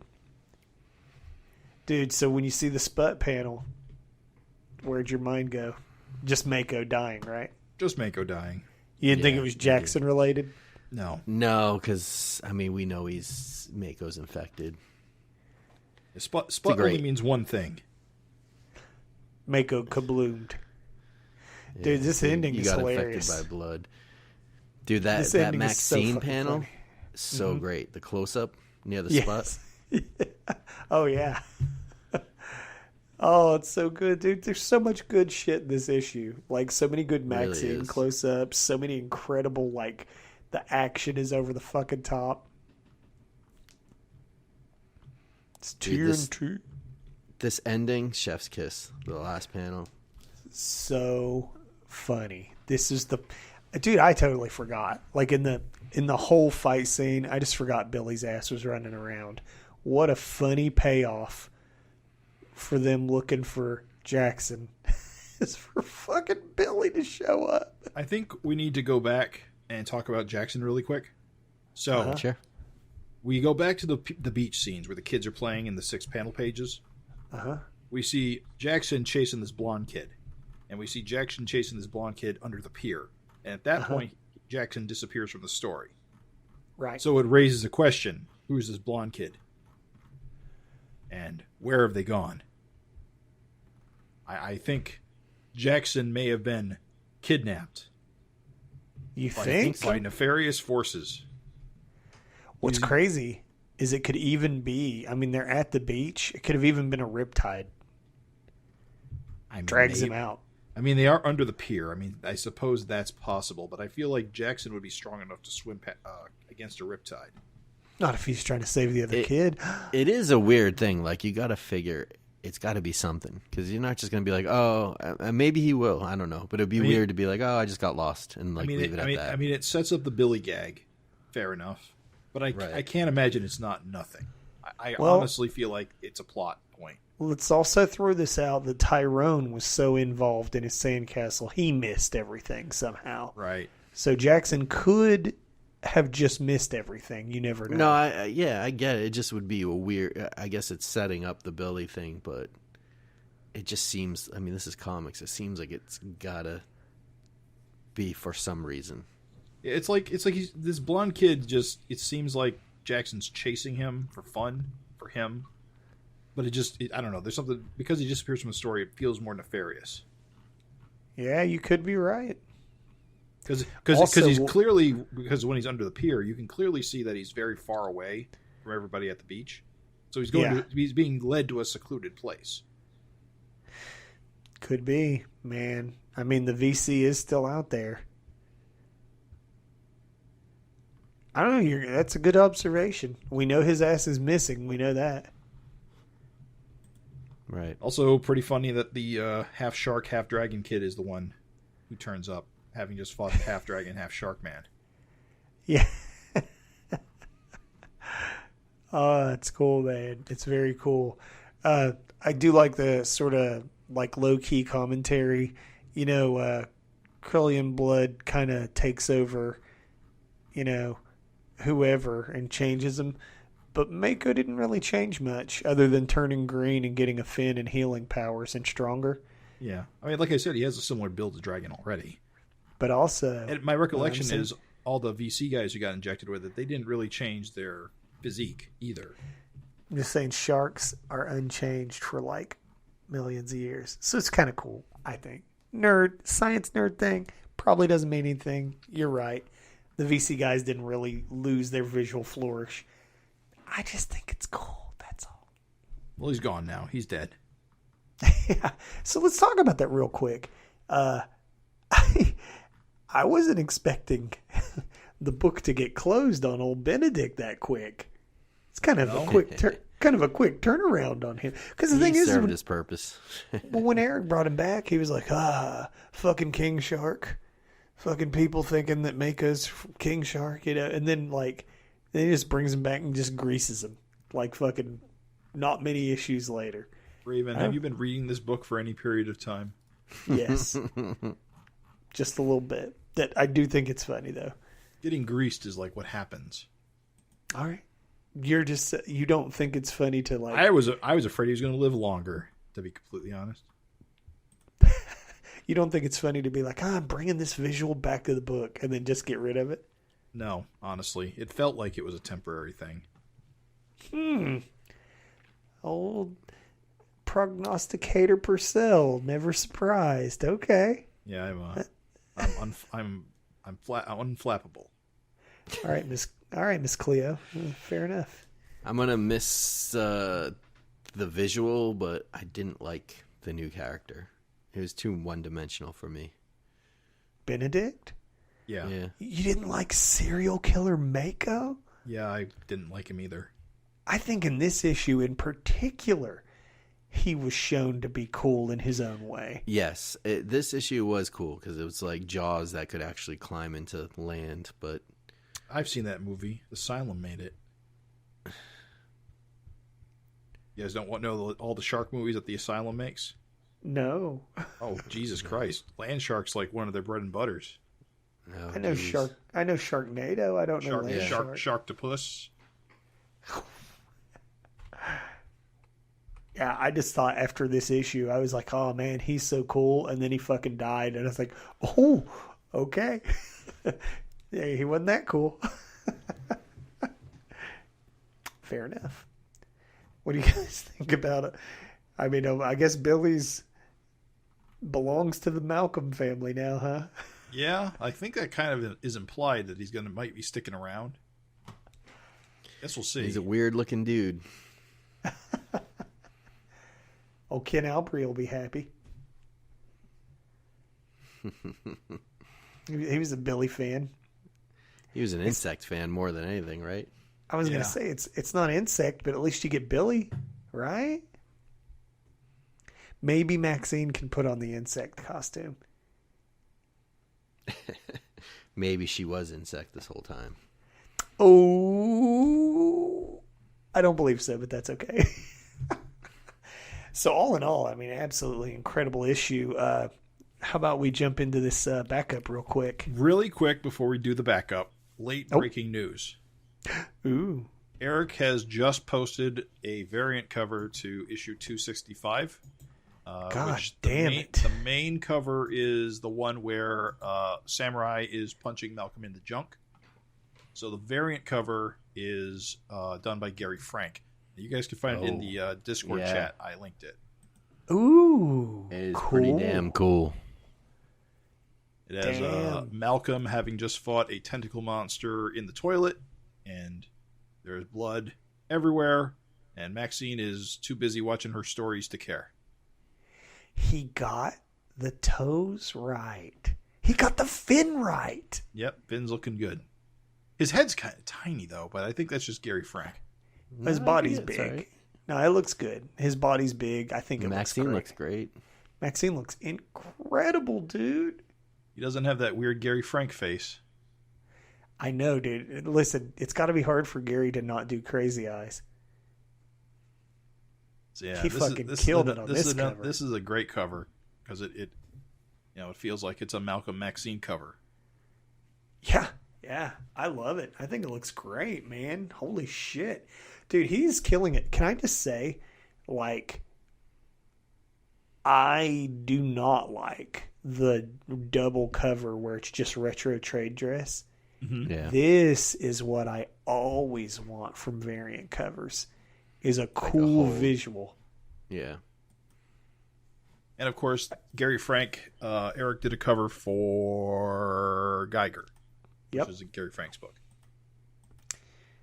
So let's follow that reasoning. We got Philadelphia, we got Geiger, we got the I Hate Fairyland exchange. Was there who else? There was an Astro City cover. So there's an Astro City cover. So who's the cover artist on Astro City? Well, that's the thing. It's usually fucking Alex Ross, right? Yeah, Alex Ross. I mean, how fucking awesome would it be to get an Alex Ross Savage Dragon cover? But I'm not going to hold my breath on that one. Me either.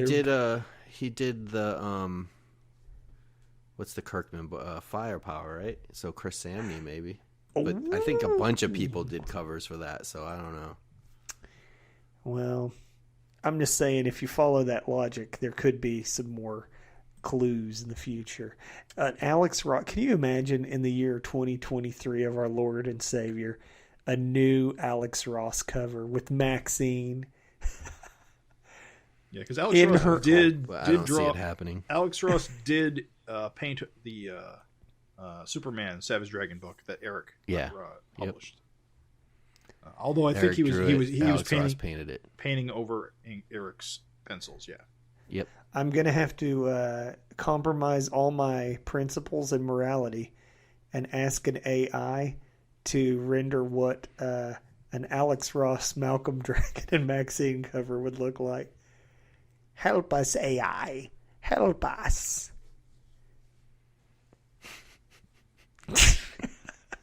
That's how it works, right? Raven, you disgust me.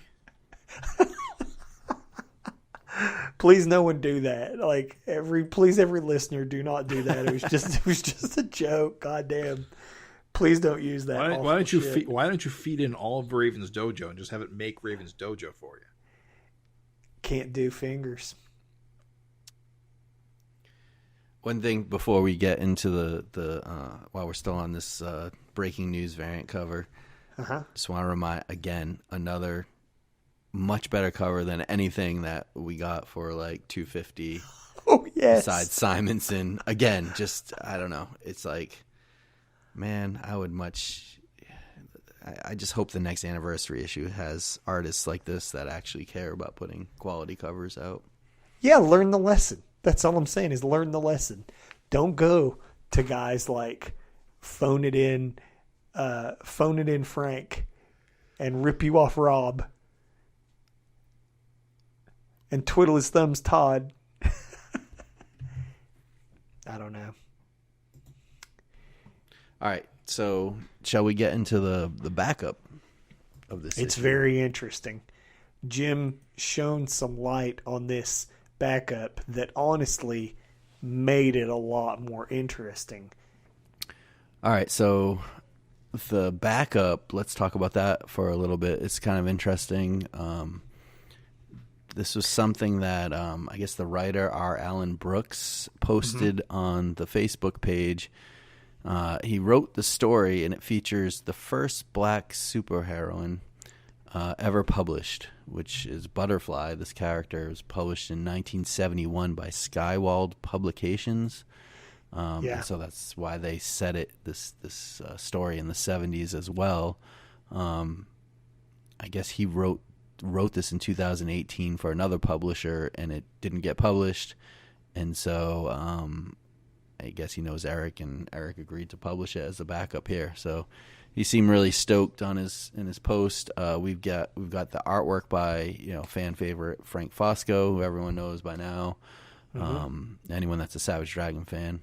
And then colors by Nikos and Mike Torres, our Savage Dragon team. And then it was lettered by Farron Delgado, our Savage Dragon's former letterer. So I don't know. It's a pretty cool story. It seems like Butterfly is like a jazz singer or something, and so like her performance is paralleling her activities as a superhero.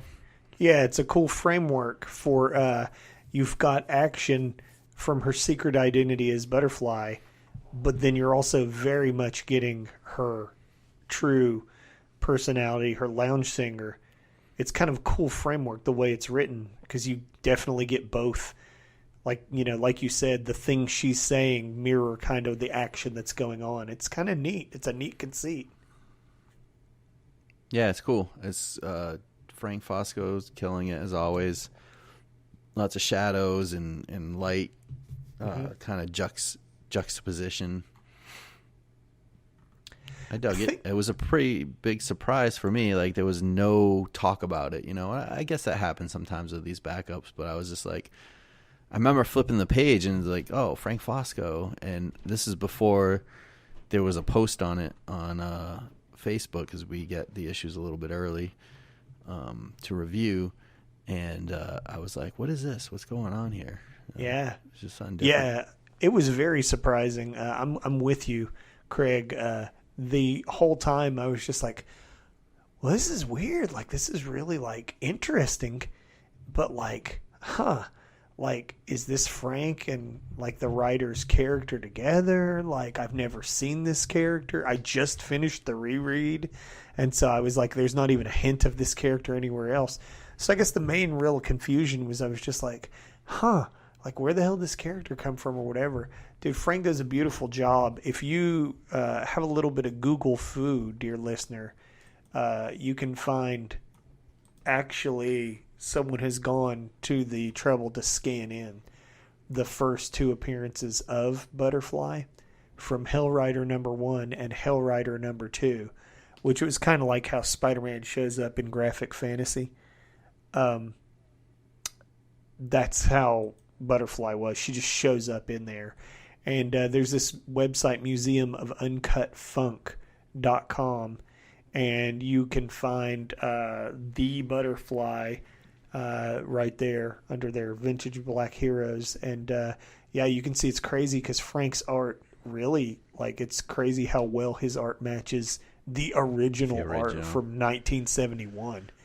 Like, it really works well together. So, like, Frank really did a good job. Of course, he always does a good job. But, like, he really did a good job. Like, it really fits the tone and the vibes.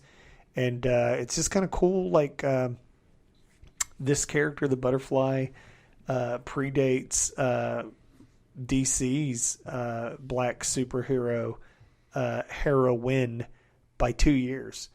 So it's pretty wild. Like, it's like 1971, there still wasn't, a black superheroine.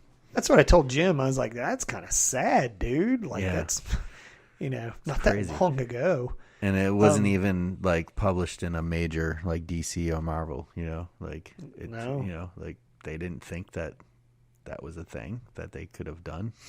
Right. or that needed, like, that void needed to be filled. In the 70s, there was certain publishers, their editorial, their excuse was that if they put black characters in their comics, they wouldn't sell in the South. the South would stop carrying their comics. And that was the excuse they made to put off adding black characters or having black titles for most of the 70s. Pathetic. Pathetic indeed. And it was assuredly just an excuse, because when they did finally start creating them and putting them out there, they were reasonably popular. They didn't have any problems. It's cool because just doing the research for the FINcast there, they say that even in her intro storytelling, she, in her second appearance, she kind of goes up against basically like a KKK group, you know, the Brothers of the Crimson Cross. And the craziest thing still yet is that it turns out Butterfly's a public domain character, which Savage Dragon is just a fantastic book for public domain characters being used and getting a second lease on life and getting a spotlight shown on them. A lot of you guys, I know, remember when all of those publishing companies like Dynamite and stuff took a crack at Daredevil and the Black Terror, and then, you know, they just did nothing else past that initial pop. Mm-hmm. But like, yeah. Well, Daredevil, apparently the reason why she's in public domain is that for whatever reason, when these comics were published, they weren't published properly with the proper like copyright notifications, which meant they basically went into the public domain immediately. right. Whether And by I'm intent, assuming the creators passed away, or well, the main artist and who's credited here, Rich Buckler, he passed away in like 2017, but he's a pretty notable name in DC and Marvel comics. He did a lot of art for them, especially in the 70s and 80s. Well, maybe not the 80s as much, but he was pretty prolific as far as artists go. He's not one of those big names that everyone talks about, but he did enough, I think, to make him notable. In fact, I'm pretty sure he's also co-creator of Black Lightning. Cool. Who, of course, debuted in 1977, 5 years after this. So it's just cool. I mean, it's cool that here's this like public domain female like superhero. She's notable piece of history, just kind of forgotten. I never knew about her until this. Right. You know, but like she is public domain, and I think people should keep her alive and like bring her to light and like use her, you know, put her in your comics. Like, I think it's cool. I like what Savage Dragon does for public domain characters is what I'm saying. So I would love to see new generations of people use this character. She's got a great visual, and the combo of being an entertainer, like a singer, but then also having these powers and stuff. She can fly. She can cling to surfaces. She can blind people. It says even permanently with flashes of light. Pretty cool character. Pretty unique power set. I think people could do interesting things. yeah, I agree. What do you fellas think about this pinup by Eugene Booker? It's pretty cool. Wait, what pinup? There's Oh, there. Oh, I found it. There it is. Yeah, I see it. Kind of cool. Yeah, it's pretty cool. I don't love it, but I don't hate it. It's solid. yeah, yeah. I do wish the fin was right, but I always wish the fin was right. Other than that, it's fine. It is what it is. Kick-ass fucking issue. I mean, really. Like, go ahead and give it a number rating. Like, how you feeling for your first Savage Dragon after almost a year? It's definitely a corker. It definitely is a great return. So much going on. Sets up things. Resolves things. Does everything a good Savage Dragon issue should. Yeah, I agree. Great issue, Same. great backup, cool variant cover. It's a solid issue all around. Yeah, suspense, drama, everything you want. I'm going to give it a 9. Yeah, I agree with that. Firing on all cylinders is what you want when we're getting back into the series again. You know, this is a great kickoff to hopefully A lot of issues this year. Didn't I guess we did our guesses? I think I was guessing 6 or 5. So 1 down, 4 to go. Yeah, I can't even remember what I guessed. But 6 or 7 sounds good to me. Wait, what do we... Oh, how many issues are going to come out this year? How many issues are going to come out this year? Mm-hmm. Yep. 8. That's good. That's pretty good. Huge step up. Shall we take it home? Let's do so. Do it. Savage Dragon 264, The Story of Paul. Paul Dragon's secrets revealed. Malcolm's father from another dimension has been something of a mystery man, but at long last we'll see how his story diverges from his image universe's... that's not the word. Universe counterparts. It's a fascinating glimpse into the past of his hallowed hero. And, of course, we are, everybody here is super excited for this because we all love Paul, and Bronze Man's on the cover, and just looks fucking fantastic. Zeke with a bubble helmet we've seen. I don't trust him. You don't trust Paul? No, look at him. I mean, he looks like an angel to me. What do you hate? Me and Malcolm, I think we're on the same page. You know, we don't like this guy. I'm going to settle this once and for Paul. Would a sinister mind wear a belt with a D on the buckle? Well, Dr. Doom does. Does he? It's a big square, silver square. Don't dig up some old. I hear the click clack. Don't dig up some old bullshit. Some old golden age bullshit. Well, how's he look now? Galactus has a big G on him. He does. That's only because people did a lot of drugs back then. Very disappointed in you two. All right, I guess the Doom D belt is in my mind. You're thinking of like Demolition Man or something. I swear Doom had a D belt. No. You're a D bag. He's got like a pilgrim buckle, doesn't he? I tell you, big silver. Yeah, it's a big silver buckle. It's nothing fucking fancy. I thought it was curved like a D. You're setting me up, dude. Straight on one side and curved. Sounds plausible. Comes up into a mushroom tip. Tell you what, though, I am really excited for this issue because there's going to be a lot of like the old school characters getting pulled out and getting to see them in action. I am ready. I think a lot of people are excited about this issue. Yeah, man. I mean, I'm ready to learn all of his secrets. I don't want there to be any secrets after this issue. None. Not one. How's he in bed, Alex, compared to the real dragon? We need to know. No secrets. None. As of this recording, he's done with this issue. So.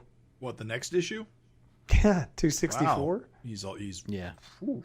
Already off to the races. House of Fire. House of Fire. It's like No Nut November for comic making. When you go a year without that many issues, poor buddy, look out. Yeah, but guess what? You know, something's going to happen. No, I'm just kidding. Don't speak it into existence, Craig. You don't need to jinx it. Anyway, you can tell it's a tip. Some double-size issue. It's going to slow things down. Numerically, that's not possible. We're only up to what, 265? No, he would, or 264. He would have to do, to get to 275, that's the next logical big one, right? He would have to do this year alone 11 issues. It's not going to happen. That's next year's problem. Now, next year, there'll be a big gap, and then we'll get an oversized issue. But this year's all smooth sailing, all normal size issues. Or not. I don't know. We'll see. Yeah. Alrighty, so shall we wrap this one up? I think we're at the 2-hour mark exactly. We already wrapped it up. Raven already did his solicitation. So, Okay. I guess the only thing left to do is thank you for listening. And, of course, if you want to send us a message, send it to savagefincast@gmail.com or leave us a message on our YouTube video or on our website, savagefincast.com. And as always, we want to hear from you. Thoughts on the title, Savage Dragon, Erik Larsen, and, of course, your answers to our FINteresting Conversations. Now that more Savage Dragon is coming out, you can probably expect us to make more episodes about them in the near future. So if you want to hear your letters read out poorly, as I often do, make sure you get them in. We're going to be doing an ant episode within, our lifetime. So we'll be back again soon. Within our lifetime. Yeah, man. That's not ominous at all. So thanks for listening. Thanks. Thank you, everybody.